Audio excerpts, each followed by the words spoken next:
Orphan Black, closer look.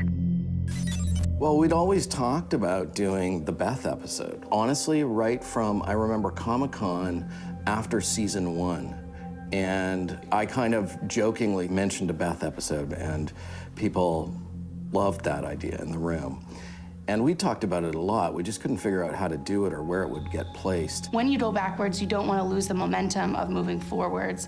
So it's almost more important that every single thing that happens when you go backwards is vitally important to moving the story forward, which it just makes it so much harder to write. I think last year we kind of made a decision during season 3 that we were going to really try to reset the series in a way, like to try to kind of have a climax at the end of season 3 that would allow us to pass a couple of months and sort of reset ourselves.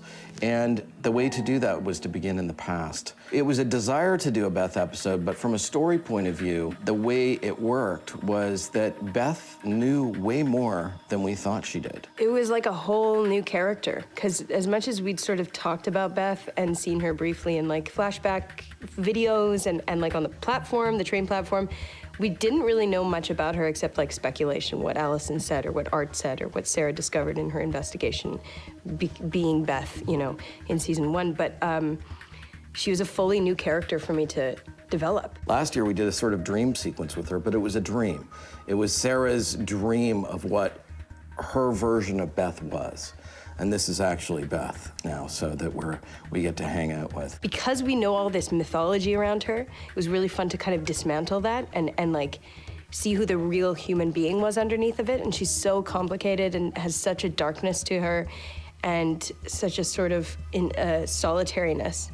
She's not like the other clones where they sort of reach out to each other. She sort of peels herself away in a way that her separation is sort of her ultimate demise. Shooting the show, it was a fabulous reunion. You know, Matt Frewer was back, Dylan Bruce was back. When we kill off a character, it doesn't mean we don't miss the actor dearly on set. You know, once they're buried in the garage, I figure they're done. You know, not necessarily.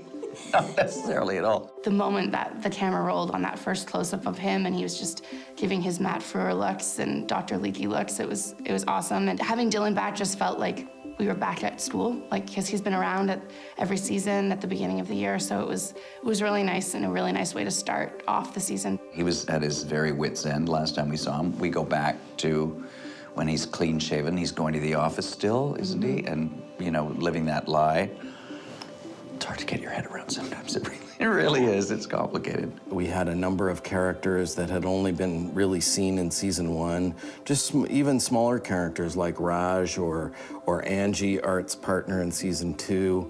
All these characters kind of making a return was really fun. Like, it seemed like every other day, someone new would show up on set and you'd be like, hugs, I haven't seen you. It was very interesting. It's certainly a very new tone and an approach for Orphan Black. All new episodes, Orphan Black, Thursdays at 10 on BBC America. Get caught up. Full episodes at bbcamerica.com on demand in the BBC America mobile app.